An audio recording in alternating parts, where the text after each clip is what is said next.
All right, I'm here in Albuquerque, New Mexico, and I'm going to do a quick panorama, and then maybe those who are from Albuquerque can guess where I am. So we're here at a park. Off in the distance, you can see my family walking over to the playground. But over here, we have a tennis facility. And for those who have seen other videos on my channel, you know I'm a tennis player, and I'm not going to get too close, but at the tennis facility, there are actually people playing tennis. Now, pickleball has kind of taken over the world, and it is a fun sport, but I am a tennis player, so it just feels good to see people playing tennis. Now, you're not here for that. You are here to learn about how Medicare works in New Mexico, so let's talk about that. New Mexico, to start off, the good news, I think, for you is that you don't have anything crazy going on here. So most of the videos on our channel speak in general terms of how it works throughout the country. And if you watch our other videos, a lot of that is going to apply to you here. You don't have any special rules or laws that are going to be different from the general stuff that we talk about here on the channel. Let's start with supplement plans here in New Mexico. So remember, with supplement plans, there are 3 ways to rate a supplement plan. There is issue age, community rated, and attained age. Here in New Mexico, you have attained age plans. So what that means is that your premiums are based on the age that you have attained. So for example, let's say that you go on Medicare at 65 years old. When you have a birthday at 66, you have attained a new age, and therefore your rates are going to bump up a little bit. And then when you have another birthday at age 67, you've attained a new age, your rates are going to bump up a little bit. So every year you could see an increase on your birthday. We sarcastically refer to this as a happy birthday increase. In addition to that, you could also see an increase each year that the insurance companies just do because of rising healthcare costs and inflation. All of the plans, whether that's attained age, issue age, or community rated, have this increase with the rising healthcare costs and inflation. Not all of them have the happy birthday increase. That just comes with attained age plans. So you could see 2 increases in the same year with attained age plans. That probably sounds like bad news, and it's not the best news, but attained age plans are by far the most common way to rate supplement plans in the country, and they start the lowest in general. There are exceptions to this, but they start lower than the other rated plans. For example, the national average for a 65-year-old getting a Medicare Supplement Plan G is $150 per person per month.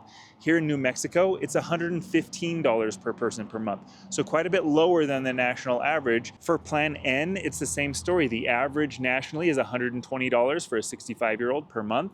Here in New Mexico, it's just $95. So you're seeing considerably lower costs per month for 65-year-olds going on Medicare. Now, over time, as you get older, once you're hitting 75, 80, 85, those rates could creep up a little bit, but in general, you're starting quite a bit lower than the other states that have issue age and community rated plans. On top of the already low plans, there are opportunities for discounts here with certain insurance companies. So for example, there are discounts if you have somebody who lives in your household. It's called multi-insured, and they're insured with the same insurance company that you are, or that you get your supplement plan. There are discounts called wearable discounts. And what that means is that if you're wearing a smart device like a smartwatch or a Fitbit or an iWatch, and you're able to sync that to the insurance company's website so that they know that you're active and exercising, there are opportunities for discounts there. There are discount opportunities if you're willing to pay your entire premium for a year up front rather than monthly premiums. So there are opportunities to drive your costs even lower than the already super low supplement plans here in New Mexico, which is fantastic. And this is why I always advocate using a licensed independent agent to help you with your Medicare plans. And whether that's us or somebody else,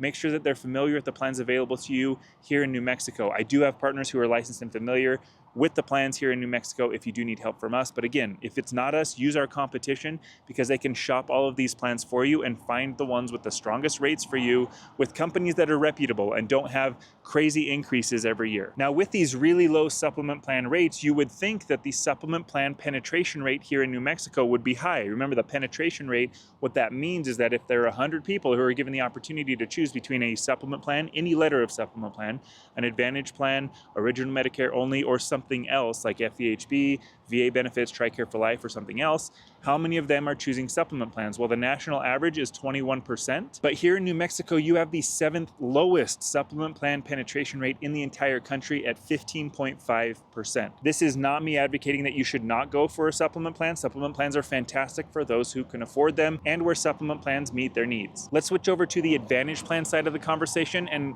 with Advantage plans in general, remember that in your more urban settings, so bigger cities, you're going to have more competition population, and you're going to have better Advantage plans when it comes to coverage and networks and costs. And the same holds true here in New Mexico. In your bigger cities, you have some very strong Medicare Advantage plans that have very strong access to the networks and doctors and facilities. Now, with Advantage plans, you're going to want to make sure that your doctors or providers are in network with your Advantage plan, and things can change with Advantage plans. But again, this is where you use an agent. You're not just throwing darts picking an Advantage plan. Your agent can look up the providers that you want to visit and make sure that they're in network with the Advantage plans that you're considering. The national average for maximum out-of-pockets when it comes to an Advantage plan is $5,000. Here in New Mexico, the average is $4,200. So you're looking at slightly lower than the national average for maximum out-of-pockets, which is a good thing for Advantage plans. Now, New Mexico, you have a lot of space in your state that is very rural, and there are portions of your state where Advantage plans either are not available or they just don't have a very good selection of plans here.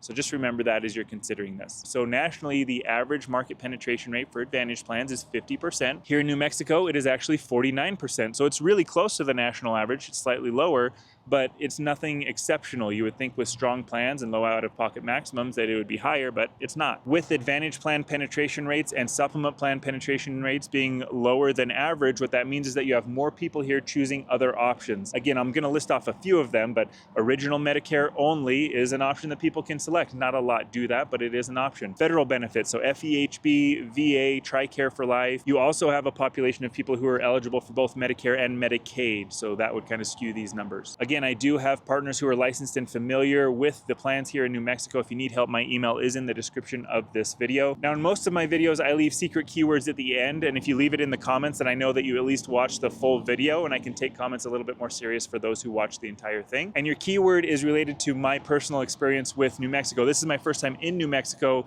but when I was in the 5th grade, we had a geography bee, and I was about to win it. And then I got posed the question, what is the second most populated city in New Mexico? And I couldn't for the life of me figure out what it was. So if you made it this far, put in the comments what the second most populated city in New Mexico is, and that'll be our little keyword. I'm off to explore Albuquerque a little bit more. I'm surprised how much I like Albuquerque. It seems very clean, at least the parts that we've been through, and it has mountains, which are something that I truly love. So make sure you subscribe. Thank you for making it this far, and I will see you in the next video.